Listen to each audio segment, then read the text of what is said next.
So hello everyone, and welcome to our next episode of Called and Chosen, this series in which we are looking not so much at the physical buildings that we worship in, but at the men that are called to serve within them. Today we have a special guest with us today, which is Father, I guess soon to be, at the time of our recording, Father Michael Coronado. And so he still has 48 hours-ish to time to be ordained a priest, but by the time our episode airs, he will have been a priest for about 4 to 5 days already. And so I'll probably in the video continue referring to him as Father, even though he's still got about 48 hours until that laying of hands and everything begins.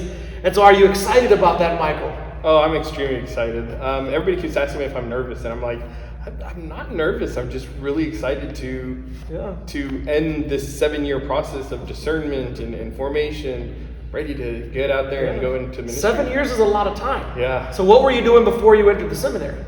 Well, I did a lot of things, but I used to be a teacher. I was a teacher for 6 years. I taught high school math. I worked 5 years here at Harlandale High School on the south side, and really enjoyed it. I mean, I still have a community of friends that I still keep in contact with. Yeah. Well, that's awesome. So I'm looking forward. I won't be there at the ordination. I got tied into another commitment before all the dates were put out to us. But I will be praying for you in spirit. I will be there, and probably will invite you out to OLG at some point to come say a mass and give your blessing as a newly ordained as well. But this series is also talks about our vocation stories. Would you tell us a little bit about your vocation story? My vocation story really started in high school. That's kind of really when I got deeper into my faith, and it was with the help of the Life Teen movement. I started going to the Life Teen masses and the Life Teen meeting times, and I really kind of got a little bit deeper into my faith, which is really interesting because it also brought my family a little bit stronger into the faith. And I started altar serving, going to Bible studies, doing all the weekly activities. And I remember it was my hometown priest, Monsignor White, who kept pushing me. And every time I went to go serve with him, he goes, "When are you going to sign up to go to the seminary? When are you going to go and move to, when are you going to sign up?" And I was like, nah, not for me. I have a girlfriend, I can't be doing that right now. And, I graduated high school, went into college, and this ministry aspect, it was really on my heart. So I started doing a lot of ministry, started helping out with, I moved up to San Antonio. I used to live in Corpus. And I started going to St. Francis of Assisi, helping out with the youth group, and I kept really involved into the youth group all the way through. And it really just kind of, I was setting the groundwork for my faith just by staying, participating, keep on going to activities with the church. And I remember distinctly starting to kind of get that little inkling back. It started off in high school, and I was like, okay, maybe God's calling me. I do remember this one time in high school when I'm around the altar, and it was an Indian priest, and I remember he had like the most difficult accent, and I was like, it's really hard to hear him. But when he said the Eucharistic prayers, it was so perfectly clear to me, and I'm like, wow, that's not the same priest anymore. That's not him anymore. That's Jesus right there. And I kind of looked around, I'm like, we're not here at this parish anymore. This is kind of like the Last Supper. I'm like, it was kind of like that moment, and I'm like, wow, this is amazing. And so that was kind of an initial call. And then kind of fast forward into college, I'm doing ministry, and they asked me one night to say, they trusted me to expose the Eucharist for adoration. We didn't have a priest, we didn't have a deacon, so the pastor said, yeah, you can expose it, it's simple. And so I got there, and I'm trying to be as solemn as possible, and it's a small little monstrance, and all I'm going to do is move one place and put it on the altar. And I freeze in this moment here. And I freeze here, and this kind of, right feeling comes over me, this peace, and I'm like, oh. And I get stuck there, and I'm just like trying to put it on the altar, and I put it on the altar, put Jesus on the altar, and I kind of back away, and I just start crying. Because I know that God is moving me to do something. And so I was like, all right, well, God, if this is what you want, I'm gonna start moving forward and start talking to people. So the first person I told was my brother. And I called my brother, I said, hey, think God's calling me to be a priest. I really don't know to think about it. What do I do? And he told me, talk to some priests. Call your priests and see what their stories are. So I called 3 different priests. I heard their vocation stories, and I was like, okay. And they all told me to go talk to the vocation director. Yeah. So I called San Antonio, talked to the vocation director, and I started this process of just praying with the vocation director, discerning what it means to be a seminary, be in seminary, what it means to be a priest, and what it takes. And, the process started by just a movement inside me, really moving me to do something. And so 7 years from there, I really kind of, I think God is still moving me. And I think it's funny because when you have that internal movement of God, he's pushing you in a direction that just seems right. Mm-hmm. And all my years through seminary, I never got a push to go anywhere else. I never felt called to be like, okay, this isn't for me anymore. Or, all right, I've done my time.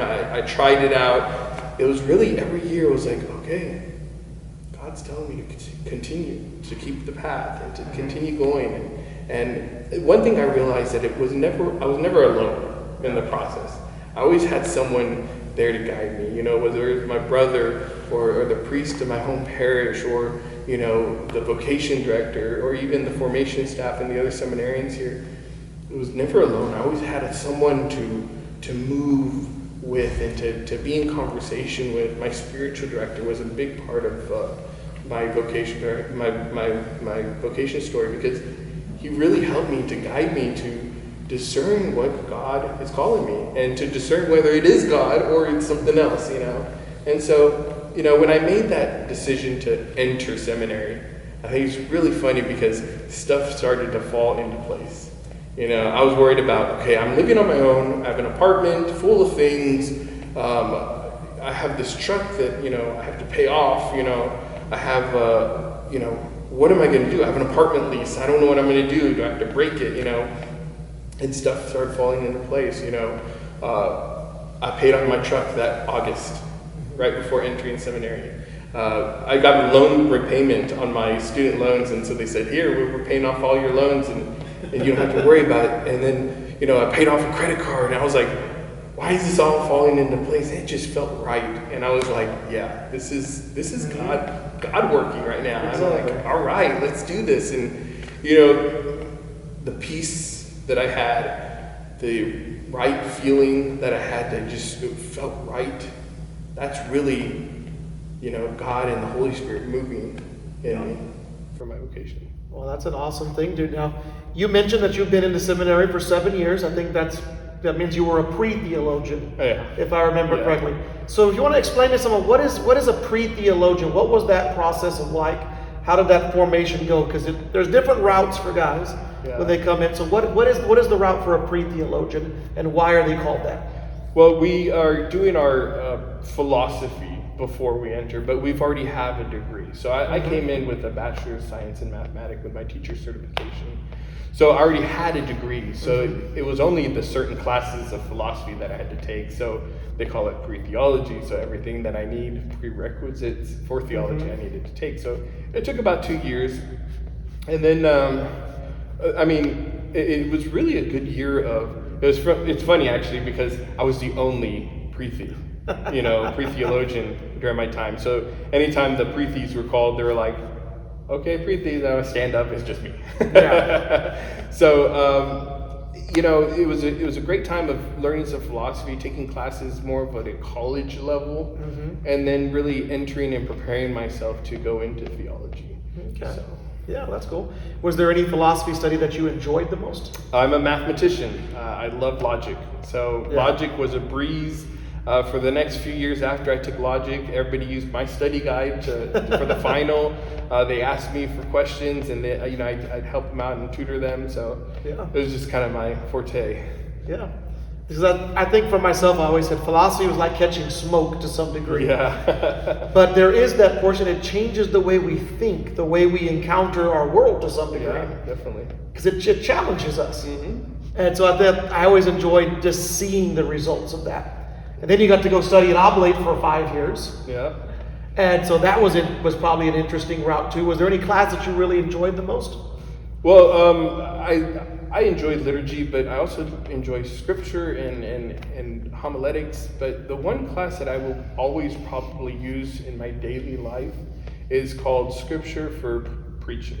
And it's an elective class, so it's not required by all students, but it was a scripture study course to help you to prepare for preaching. Yeah. And, the way the professor, Dr. Luna, really helped us learn and see a line of thought in all the readings. So like for a Sunday reading, looking at all 4 readings and saying, okay, there's a single line of thought. And there's probably multiple single lines of thought that you can go, because you can go off of anything, the first reading, second reading, but there's usually a line of thought that you can use. And I think he helped me to figure that out and to make one point in a homily and really go off of that rather than trying to tell the congregation everything about what's being said in the liturgy of the word. Yeah. Well, that's awesome. And then part of this route also was internship or pastoral year for your level. Where did you do your pastoral year? I had a pleasure of being at St. Luke for over a year actually because of COVID.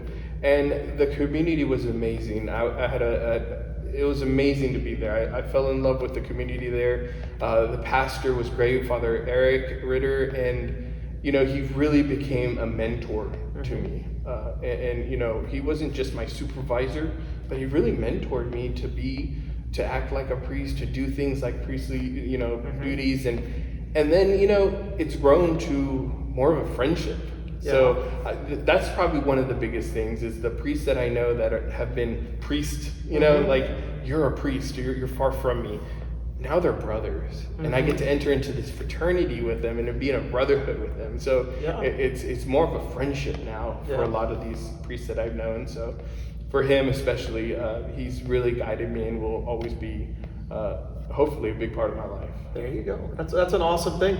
Was there anything that surprised you or you didn't think would be a part of the priesthood whenever you were on that pastoral year that Father introduced you to, like, oh, I have to actually do that?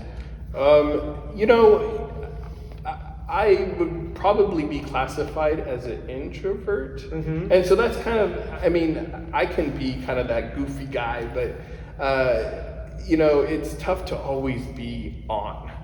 And I think having that balance between, having your own time and having time of with the people, social time, and heavily balancing yourself out. I think that's been a big part of who I am and how I've been able to grow from being always like, okay, I'm an introvert, I don't really want to, I feel uncomfortable, but I've really grown to be part of the community, to be funny, to be goofy. I see all the posts that the seminarians are posting about me right now, and I'm like, I look like this silly guy, this silly priest, but I think it really relates to people, and it helps to build that community with them. Yeah. Now, you did mention, we talk about we have to have our time, our ability to do things on our own, just to kind of recharge the battery and relax. So what are some of those things you enjoy to do just to relax or to spend your time? I like movies. I actually realized, I like movies, but I realized I'm a collector. And this was a couple years ago that, not a lot of people go into your rooms here. And I remember having a few people in my room, and they're looking around and they're like, it's like a museum in here. Like, I have a collection of, this and a collection of that and a collection of coins, a collection of priest figures, and they think it's hilarious, and they're like, you're a collector. I was like, no, I am, So just don't call me a hoarder. Yeah, and everything's in its place. It's not messy, but it was eye-opening to me to know that I like collecting things. I like to I don't know, get things that are similar. And so I do enjoy that. I do like a good whiskey and a good cigar to enjoy good company with people and just kind of relax and just maybe sit around a fire or barbecue, things like that. That's kind of really what I enjoy doing. I enjoy being with people. But like you said, I love also being on my own and watching movies, TV, and just kind of relaxing and just sitting in place. Well, that's awesome. So we can't talk too much about it on the video yet because it's not been made public, but is there a message you want to give to that parish once they get a chance to see your video, even though we can't say what parish it is there something you would like to tell to the community or like them to hear about you because you're going to be going to them here in just a few short weeks and months? Yeah, I'm excited. I really am excited to be in this community, and I've been there before. So it was actually, we do ministries every year, and we go out every summer and stay with the parish, and I've been to this parish before. I've stayed with them, and I think it's a beautiful community, and I think I can help the pastor in whatever mission that he has and in his direction, and I hope to just be a support not only to the pastor but to the people, to be a spiritual guide, to be a pastoral guide, to be just present with them, maybe even laugh or share a meal. I love good meals, by the way. But just to really be with the people and to get to know them a little bit better, a little bit on a more a deeper level of spirituality. Well, that's going to be awesome. So for that day, I know there's lots of different traditions and different things that's connected to the ordination. Are you using any of those different traditions or anything, or is it just more the simple ordination this time? Well, I was talking to someone earlier today, and I was saying, I come from a Hispanic background, and if there's a reason to party, we're going to party. Yeah. And so this whole, we're treating it almost like a wedding. So I did my invitations, I did RSVP, and we got a hall together, mariachis, a DJ. So we're having a big, fiesta for to gather, and that's really. I mean, not that that's the main important, but that's really, I think it's really funny because it's very much like a wedding. So I'm getting married. But as far as the liturgy goes, I am doing a lot of the traditions. I have the Maniturgium and the first stole that I'm going to be giving my parents. Just go into those a little bit because I don't know how much our viewers would know what those. So the Maniturgium is used to, after Archbishop will place oils into my hand, he'll put them together and he'll wrap a cloth around my hand to, one, dry them, but to show a kind of a unity with him. And so that cloth is called the Maniturgium, and it will actually get the oils of Holy Chrism onto them, and so it does not get thrown away. Exactly. It gets held on to, and it gets presented to my mom on my first mass, and. Tradition says that when she passes, I will gift that. She will be buried with that to gift to God and say that I gave my son to you. And then the same thing goes with the first reconciliation stole. That'll be used when I do my first reconciliation the day after, actually the same day, and that will be gifted to my dad with the same traditions. Yeah, it's a beautiful tradition. I did the same thing, and so I know my mom and dad had some boxes that we had made that they can store those in. You can still see the Maniturgium. You can see the oil stains on them. Yeah. The stole, actually, for myself, I didn't have anyone that came for confession for my first mass. I sat in the confessional. I sat there, someone's got to come. But then you have to think back, well, that was in Panna Maria, where they've known me since I was an infant almost. There wasn't no one going to come to confession to me.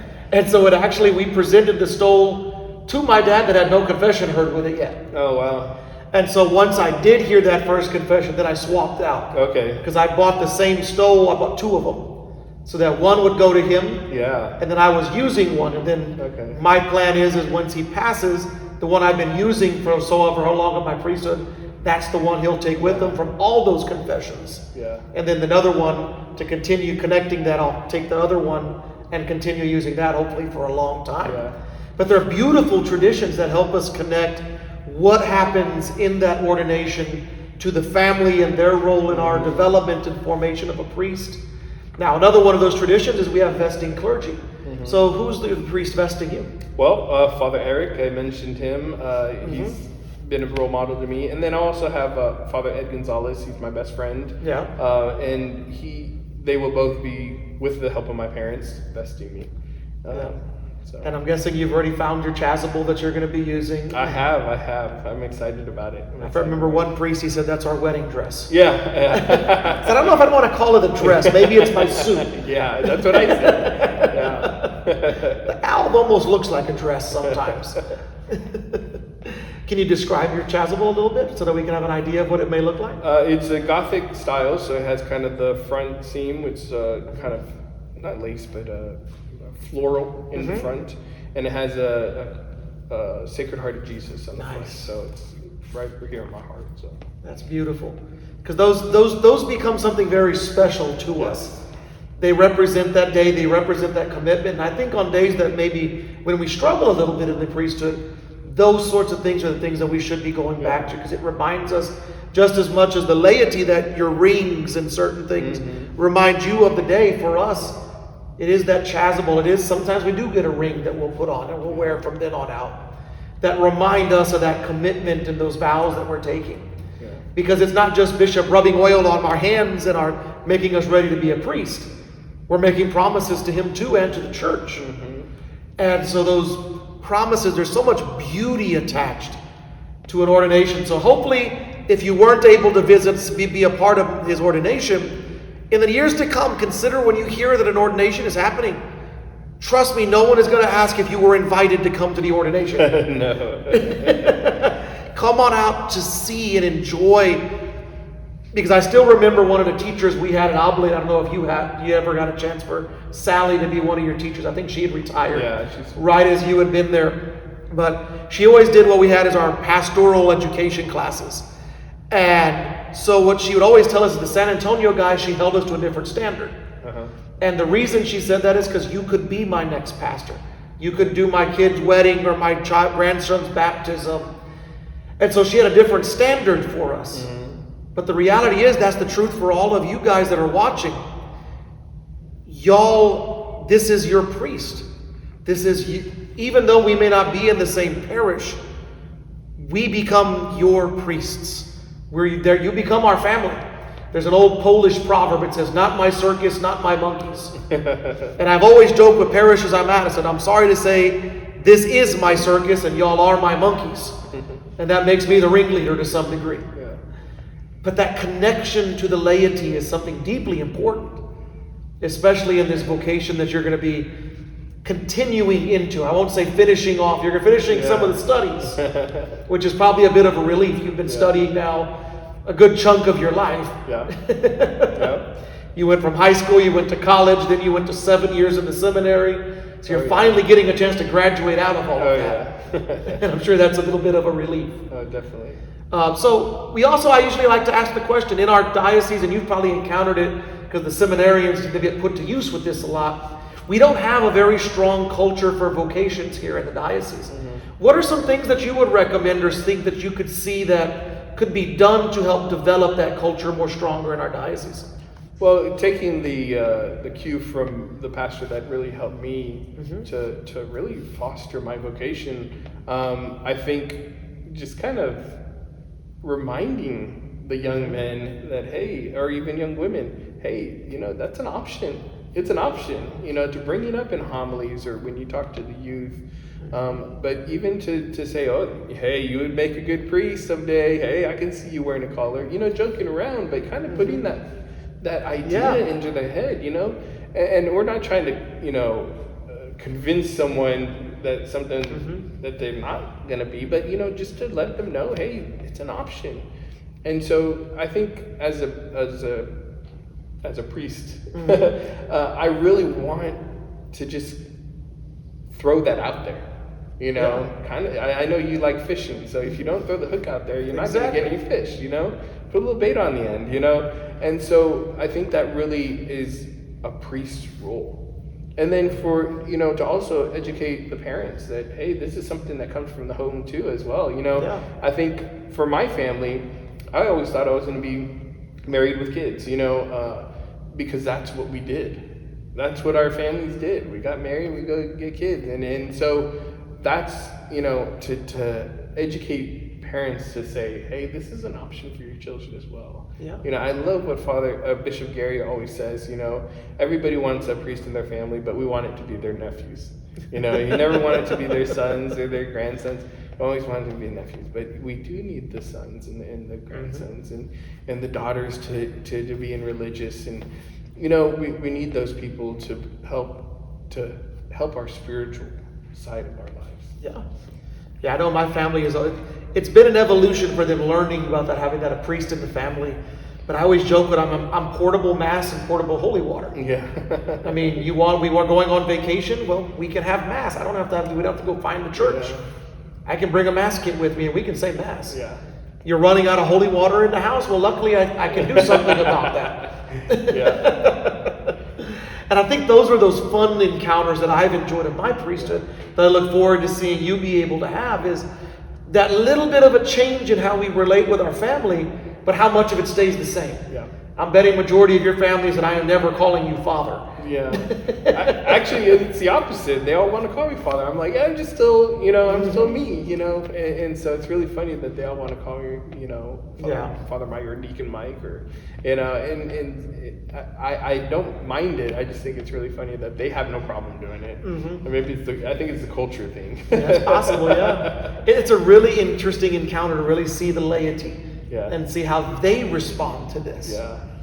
And that I always grew up in that it takes a village to some degree to raise a kid, but also to raise up a priest. Oh, definitely. And so our home parishes, our communities that we served in, yes, it's our ordination, but it's theirs too. Yeah. That they are sharing in this, and how emotional they get sometimes. Yeah. And in that investment that, to some degree, I helped form that person. Mm-hmm. Whether it was the people on our internship committees, those that we serve with in different ways in our parishes, whether it is regular ministry, diaconate ministry, in different ways, they're given a chance to have some ownership of that formation and that reality of that priest. We become theirs. Yeah. And it's beautiful to witness. Yeah. And so I am looking forward to your ordination, though like I said, I won't be able to be there on that day, but we'll make sure that I will get a chance to congratulate you properly over at OLG for sure. Thank you. But I guess as we're coming to a close, is there anything else that you want to say? Maybe if there's anyone that's watching that is considering the priesthood, any words of wisdom or suggested things that you'd like to tell them? I think it's funny because on the website we have a little paragraph that says, a little bit about ourselves, and I put on there, and I get Anna in the Vocations office mad for leaving it there the entire time I was here, and it says, I came to seminary to figure out if I'm going to be, I know I'm going to be a father, but to be a spiritual father or to be a physical father. And that's why I came to seminary. And she's like, oh, you need to change that. You're going to be a priest. I said, no, I don't know.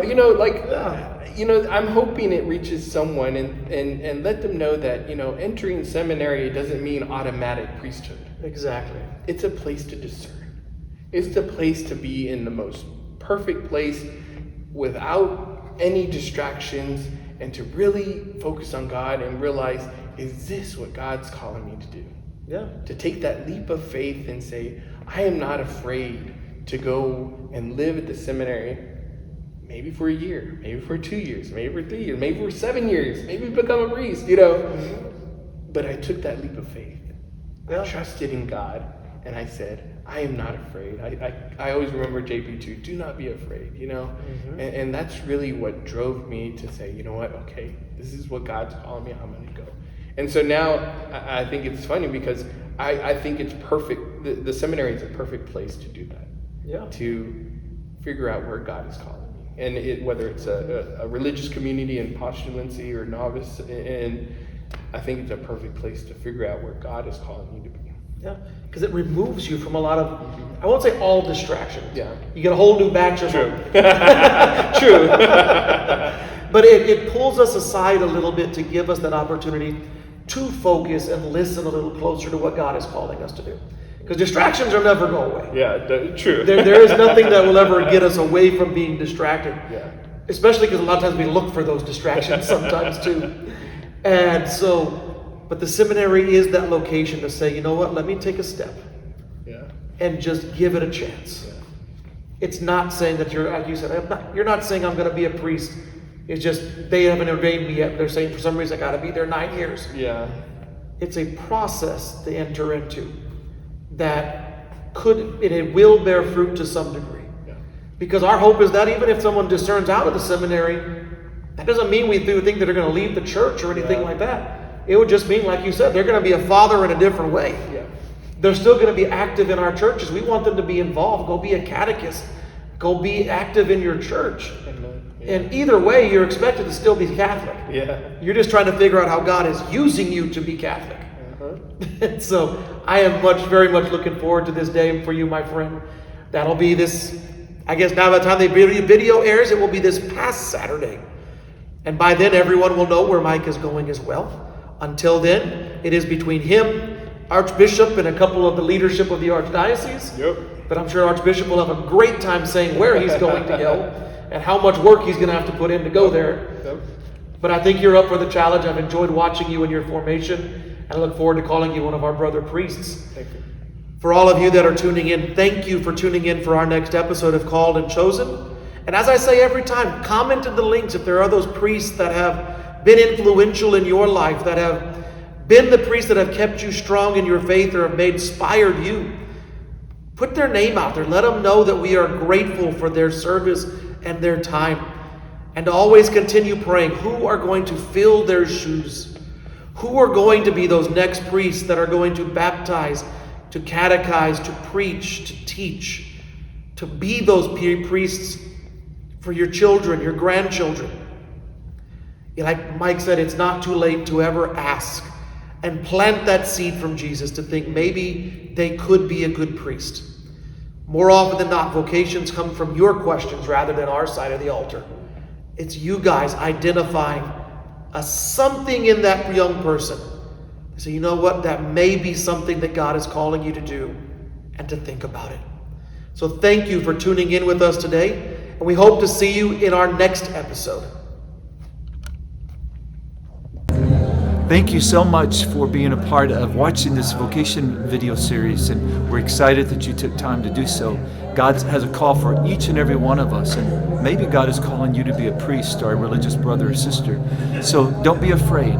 God's love is with you, and God will give you the strength to answer that call. If you'd like to speak with me or anyone in the vocation office, or you seek further information, go to our social media, San Antonio Vocations, or just simply look us up, Google us, and you'll find the information, and we'll get information to you as quickly as possible. God bless you, and God be with you.